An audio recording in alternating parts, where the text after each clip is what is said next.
BC రిజర్వేషన్ల బిల్లుకు సంబంధించినటువంటి అంశంలో చట్టానికి సంబంధించినటువంటి అంశంలో మాట్లాడే అవకాశం కల్పించినందుకు తమరికి ధన్యవాదాలు తెలియజేస్తా ఉన్నా అధ్యక్ష. అయితే ఈ రిజర్వేషన్లు పెంపు పైన గత కొన్ని రోజుల నుంచి ఇటు రాష్ట్రంలో రాష్ట్ర ప్రభుత్వంలో ప్రజల్లో కూడా ఒక భారీ స్థాయిలో చర్చ జరిగింది. కొన్నిసార్లు సర్వే సరిగా లేదనే చర్చ విస్తృతంగా సాగితే కొన్నిసార్లు బిల్లు పెట్టబోతున్నాం అనేటువంటి చర్చ ఇట్లా పలు దఫాలుగా జరుపుకుంటూ వచ్చింది. అధ్యక్ష, నిజంగా ఈ రిజర్వేషన్లు వీటి అంశాన్ని చూస్తే ఇది ద కాన్స్టిట్యూషన్ ఆఫ్ ఇండియా అధ్యక్ష.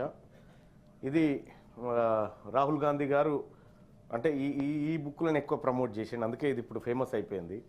సో ఈ కాన్స్టిట్యూషన్ ఆఫ్ ఇండియాలో ఇందులో ప్రియాంబుల్ ఉంది అధ్యక్ష. మా పొలిటికల్ సైన్స్ ప్రొఫెసర్ గారు కూడా ఇక్కడే ఉన్నారు కాబట్టి మా గురువు గారు చదువు కూడా చెప్పిండు మాకు, ఇదే పొలిటికల్ సైన్సే కాబట్టి. సార్ ఇందులో ప్రియాంబుల్ అని ఉంది సార్. ఈ ప్రియాంబుల్లో సామ్యవాద అనేటువంటి ఒక పదం ఉంది సార్. సామ్యవాద అనేటువంటిది ఒక సిద్ధాంతానికి సంబంధించిన పదమైనప్పటికీ దానికి కొన్ని లక్షణాలు ఉన్నాయి సార్. ఆ లక్షణాల్లో ప్రధానమైనది సామ్యవాద అంటే దాని లక్షణాల్లో ప్రధానమైనది అందరికీ సమానమైన అవకాశాలు హక్కులు దక్కాలి అనేది ఆ లక్షణాల్లో గోచరిస్తుంది. ఆర్థికపరమైన రాజకీయపరమైన అన్ని అవకాశాలు సమానంగా దక్కాలనేది దాంట్లో గోచరిస్తుంది అధ్యక్ష. అధ్యక్ష, ఇంతవరకు బాగుంది. భారత రాజ్యాంగం ముఖ్యంగా సామాజిక ఆర్థిక రాజకీయ అవకాశాలు అందరికీ సమానంగా ఉండాలని చెప్తా ఉంటే ఇది ఎందుకు రాసుకున్నాం అధ్యక్ష మనం కాన్స్టిట్యూషన్లో? ఈ దేశంలో ప్రజలందరికీ సమాన అవకాశాలు లేవు, సామాజికంగా ఆర్థికంగా రాజకీయంగా వెనుకబడిన వాళ్ళు మరియు అప్పర్ కాస్ట్ అందరి మధ్య వ్యత్యాసాలు ఉన్నాయనేటువంటి కారణం చేత ఆ పదాలన్నీ తెచ్చుకొని మనం ప్రియాంబుల్లో పెట్టుకున్నాం భారత రాజ్యాంగంలో. అధ్యక్ష, దీని భారత రాజ్యాంగం ప్రకారం ఈ ప్రజలందరినీ, ఈ దేశంలో ఉన్నటువంటి ప్రజలందరినీ సమాన స్థాయికి తీసుకొచ్చి సమాన సంపద పంచి సమాన హక్కులు పంచి తద్వారా ఈ దేశం పరిపూర్ణమైన ప్రజాస్వామ్యాన్ని సాధించాలనేది ఇందులో ఉన్నటువంటి ఉద్దేశం అధ్యక్ష. వెనుకబడిన తరగతుల వాళ్ళు ఈ దేశంలో ఉన్నారని భారత రాజ్యాంగంలోని ఆర్టికల్ 340 చెప్తుంది అధ్యక్ష. ఆర్టికల్ 340ను భారత రాజ్యాంగంలో పొందుపరిచి 75 సంవత్సరాలు గడుస్తూ ఉంది అధ్యక్ష. 75 సంవత్సరాల నుంచి ఈ దేశంలో వెనుకబడిన తరగతులు ఉన్నారు అని 75 సంవత్సరాల నుంచి ఈ రాజ్యాంగం చెప్తుంది అధ్యక్ష.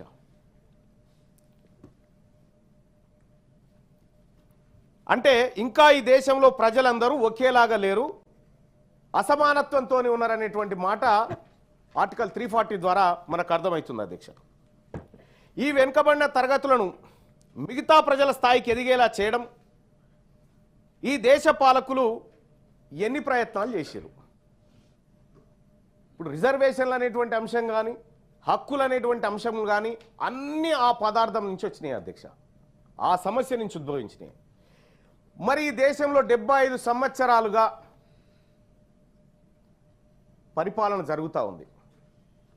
ఈ 75 ఏళ్ళుగా ఈ వెనుకబడిన తరగతులను ఎంత ముందుకు తీసుకుపోయే ప్రయత్నం ఈ దేశ పాలకులు చేసిరు అనేది ఒక్కసారి మనం మాట్లాడుకోవాలి అధ్యక్ష.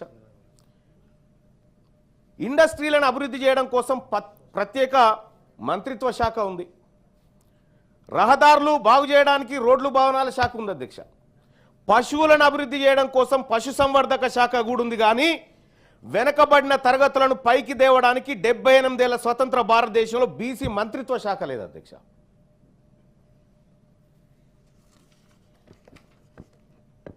మా బీసీల బతుకులు ఎలా ఉన్నాయంటే కనీసం వీళ్ళు ఎక్కడైనా బాధపోయి చెప్పుకోవడానికి 2 పూటలు తిన్నామా, కడుపు నిండిందా, పస్తులున్నారా, ఆకలా దప్పికనా చెప్పుకోవడానికి ఒక మంత్రి లేడు అధ్యక్ష. ఈ దేశంలో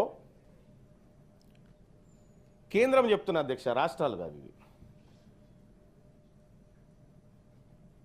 అయితే ఈ దేశంలో ఉన్నటువంటి బీసీలకు కనీసం ఏముంది తొంగి చూడడానికి కూడా ఓ మంత్రిత్వ శాఖ లేదు, వీళ్ళు చెప్పుకోవడానికి కూడా ఓ మంత్రి కనిపించాడు. ఈ దేశం మా కోసం ఒక మంత్రిని కూడా ఏర్పాటు చేయలేకపోయింది 75 సంవత్సరాలల్లా. ఈ భారత రాజ్యాంగంలో ఉన్నటువంటి ఆర్టికల్ 340 ఆ తర్వాత ఇందులో ఉన్నటువంటి సామ్యవాద సమానత్వం అనేటువంటి పదాలు మమ్మల్ని ముందుకు తీసుకుపోవడానికి పెట్టినట్టుగా ఈ భారత రాజ్యాంగంలో కనిపిస్తాయి. ఒక మాటలో చెప్పాలంటే అధ్యక్ష, ఒక ఇంటి పెద్ద లేని ఇల్లు ఎట్లుంటుందో ఈ భారతదేశంలో బీసీలకు ఒక మంత్రి లేనటువంటి ఇల్లు లాగుంది అధ్యక్ష. ఇంకా కొంత ఇన్డెప్త్ కన్వయించుకోండి మీరు దీన్ని.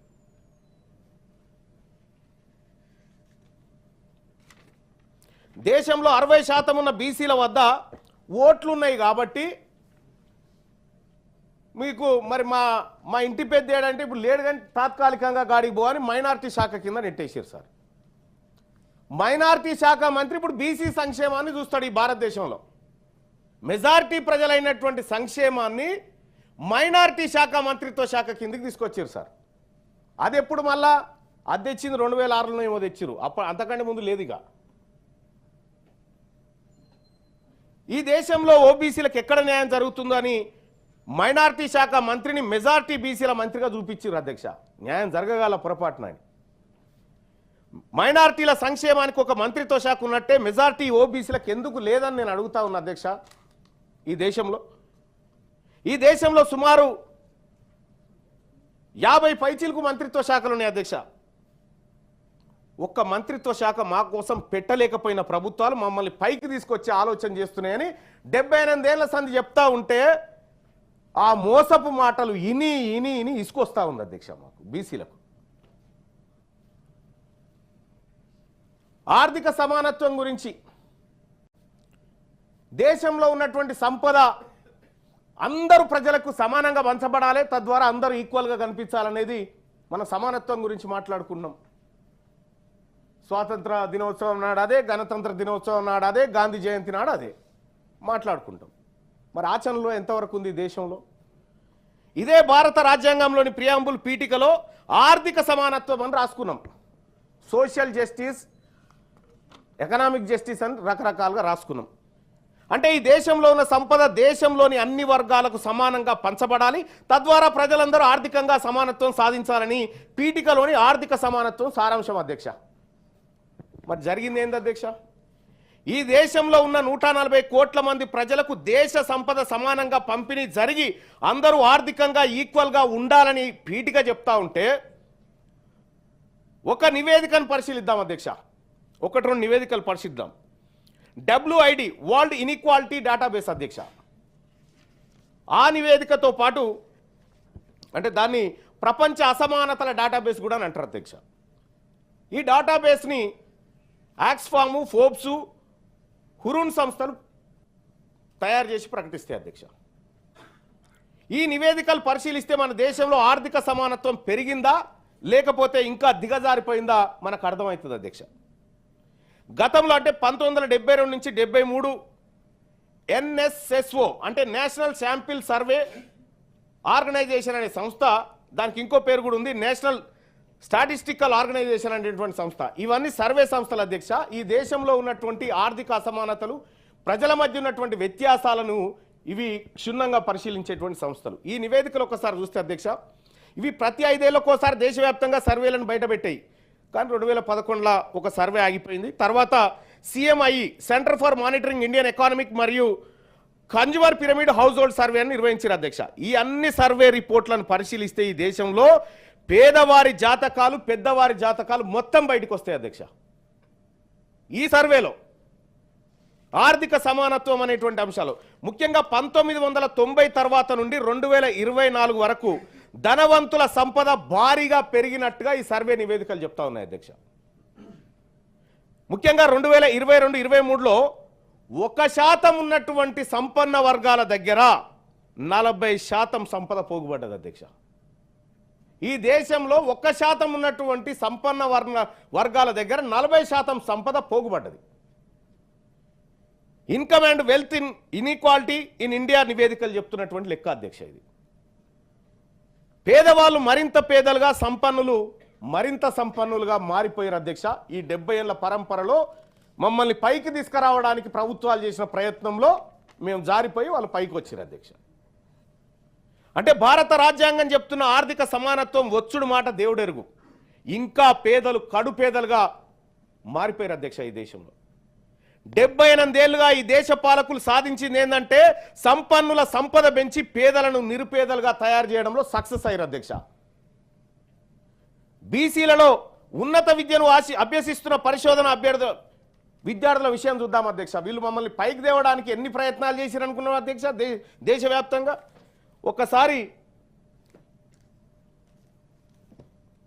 ఇదే దేశంలో మమ్మల్ని ఈ బీసీల చదువుల కోసం, బీసీలను పైకి తీసుకురావడం కోసం భారతదేశంలో జరిగినటువంటి ప్రయత్నాన్ని ఒక్కసారి చూస్తే అధ్యక్ష,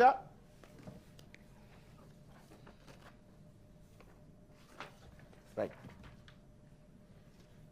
2014-15లో భారత ప్రభుత్వం 16 లక్షల కోట్ల బడ్జెట్ పెట్టింది అధ్యక్ష. మా బీసీ పిల్లల చదువుల కోసం, అందులో కూడా ఒక్క చదువు కాదు, మళ్ళా pre matric scholarships, top class school education support, college education, IIT IIM support, construction of hotels, hostels of boys and girls, scholarship for higher education, overseas studies, national fellowship, venture capital fund, PM Dakshin for backward classes, national backward classes finance and development corporation, ఇట్లా వివిధ మార్గాల ద్వారా బీసీలకు 2014-15 ఆర్థిక సంవత్సరంలో భారత ప్రభుత్వం 16,63,000 కోట్ల రూపాయల బడ్జెట్ పెడితే ఈ దేశంలో 60% ఉన్న బీసీ పిల్లల కోసం ఆ 16 లక్షలకి 54 కోట్లు పెట్టింది అధ్యక్ష. 54 కోట్లు అధ్యక్ష. 2015-16లో 17,90,000 కోట్ల రూపాయలు ఈ దేశంలో బడ్జెట్ పెడితే బీసీ బిడ్డల చదువు కోసం భారతదేశ వ్యాప్తంగా 1,085 కోట్లు మాత్రం కేటాయించారు అధ్యక్ష.